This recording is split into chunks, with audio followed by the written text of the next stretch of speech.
Thank you. Hello. Have you ever not started a project you're really interested in doing because of lack of access to tools or workspace, money, or just someone to help you get started? Are you frustrated at work, but going back to school doesn't fit your time or your budget? Do you have kids, grandkids, yourself that's really into technology, and you want a way to engage with it, but you don't want to spend a bunch of money? All that was me a couple of years ago. As a frustrated tinkerer, I was frustrated with work, and we had boys we were trying to give a leg up on technology and creativity. I'd heard about these places called Hackerspaces or Makerspaces. It's where a group of people pool resources and open a nonprofit community workshop. You pay a membership and you get access to the tools and workspace. They have cool tools like 3D printers, milling machines, robotics, electronics, woodworking, metalworking, pottery, whatever the members want the space to have and to be. They also have classes, events, interest groups to share skills and knowledge. You have skills to share with me, I have skills to share with you. At a Makerspace, you pay a membership, you do good work, it's kind of like a gym, but for your mind. I brought some of the stories and tools from our local Makerspace, Loveland CreatorSpace, to give you an idea what motivates me and to inspire you as well. This is Doug. Doug enjoys interacting with a broader group of people than he might normally, not just engineers, but artisans, tinkers, and craftsmen as well. Doug expanded his business with a 3D printing startup that he operates out of rentable space at the Makerspace. The space makes it easy for a business to get started by including things like internet and utilities, and it just makes it easy to sign up and get going. And because Doug's running this at his local Makerspace, he's getting that broader interaction he was looking for, as well as built-in foot traffic by people who are interested in what he's doing. At a Makerspace, you could think of it kind of like a co-working space, but with tools. And Doug came for the tools, and he stays for the people. This is a 3D printer. It's a machine that takes a digital computer file and a roll of plastic and makes physical objects. They're easy enough for any of you to use. How powerful is it to transform an idea into a physical reality? How powerful is it for you to engage with your children, your grandchildren, families, make digital models, print them out? Digital model creation is a critical skill for the new economy. A couple years ago, I really wanted to use a 3D printer, but I didn't have the money. Makerspaces gave me my first access to 3D printers, and today I make my living with 3D printers. Casey loves building robots. Rolling sphere robots, spinning disc robots, flying robots, battle bots. He enjoys making them all. Casey first got interested in Makerspaces selfishly because he could use someone else's tools. But then he got hooked on the community. Casey also came for the tools and stays for the people. This is a drone. It's one of those flying robots. I got my chance to start flying them through the Makerspace, and it's turned into a fun hobby. I was going to fly it in here, but the owner's manual says this is a flying lawnmower, so I'm going to put it back for now. Christy handmade and dyed these beautiful silk dresses, and then she put electronics in them. These dresses use Arduino microcontrollers, and Arduino is an inexpensive computer that's easy to use. Any of you could do it. They're a great way to add electronic automation to your projects. This dress has a sensor that makes the LEDs in the hem light up in response to motion. And this dress adds a beautiful changing glow to the wearer's back. Christy gave me help with my first Eth Textile project. That's when you sew electronics onto fabric by making this piece of denim light up and play Mary Had a Little Lamb.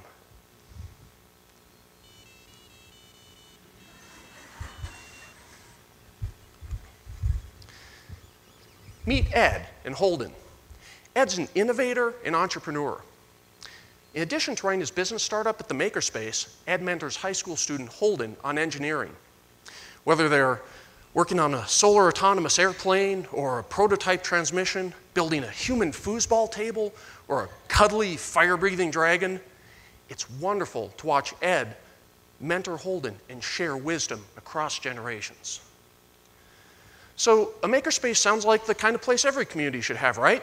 I sure want to join one. I've been to Solid State Depot in Boulder, but it was pretty far to drive. And I heard about Tinkermill opening up closer by in Longmont, so I paid a visit. They had 3D printers and a laser cutter and robotics and electronics and a cool community of makers working on awesome projects. And they said I could come anytime, but it was kind of far to drive. I got talking to Tinkermill founder Scott Converse, saying, boy, it'd be great if there was one of these in Loveland. Scott gets a very serious look and he says, then you should make one. All right, we got a decision. If you choose to proceed, you go on a great adventure and the bosses drop epic loot. So join with me and let's press the player one button and see how far we get. All right, so Scott says, start a meetup, folks will come, and they did. People like George, Casey, Dan, Maurice, Keith. These are friends I didn't know I had until I put myself out there and made a way for us to share our passion for making. Getting your word out about your makerspace via social media platforms like Meetup is a great way to gather the core group for your space. Then, the first Maker Faire in Colorado happened in Loveland. You haven't been to Maker Faire? With credit to Gareth Brandwin, I describe it like this. Imagine you walk up to a table and there's the most mind-blowingly cool project you've ever seen, something you wouldn't have even imagined existed 5 minutes ago. And then you walk over to the next table and there's another cool project like that. And there's a whole building so full of these projects and the cool people that make them, you're in just such a state of wonder and inspiration it takes days to absorb. That's Maker Faire. The next Maker Faire is today and tomorrow at the Denver Museum of Nature and Science. Just clear your schedule and go. Loveland's next Maker Faire is in October, or you can look for one in your area just with a quick web search. Maker Faire connected our community to many more people who are interested in the makerspace, and being active at Maker Faire is an important activity for your makerspace. Soon we have more people. We didn't even have the space open yet, but we started doing classes and events and interest groups, maker show and tells. Those are fun. People bring out their projects, you talk about them, share potluck food, and you learn some of the other interests your fellow makers had you wouldn't have expected. George is a software engineer. He works on natural language processing. He's got patents. Brilliant guy. I would have never guessed he's into steam engines too. Like he's got a 20-foot long traction engine in his garage. It doesn't fit the makerspace, so he's restoring a garden railroad engine there. It's so neat to watch how it works as he's bringing it back. These classes, events, and interest groups will get the momentum and visibility toward a successful space. Soon we had so many people that we talked about opening a space, but we weren't sure we could make a go of it. These classes and events have brought us visibility to a nonprofit foundation called the Aryan Foundation, and they joined in to help us make the space successful. And yeah, I see that look. Aryan is E-R-I-O-N, not, yeah. With their help, and it wasn't just financial, but with things like achieving nonprofit status, we're able to get the space going. You can support the creative, technical, and entrepreneurial base in your community by supporting your makerspace. With their help, we got the space open, and today, it's 6,200 square feet of 3D printers and robots and electronics and a wood shop and a metal shop and a wonderful community of interesting people working on cool projects. So, you want to join in at your local makerspace?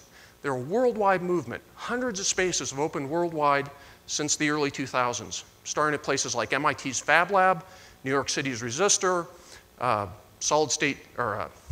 Boston's Artisans Asylum. The idea is spread globally. Libraries and schools are also natural habitats for makerspaces. A simple web search for your town name and maker or hackerspace should yield a place for you to join in as well. So whether you're going to join in at your local makerspace or you want to build one for yourself and your community, Makerspaces build community so you can come for the tools and stay for the people. Thank you.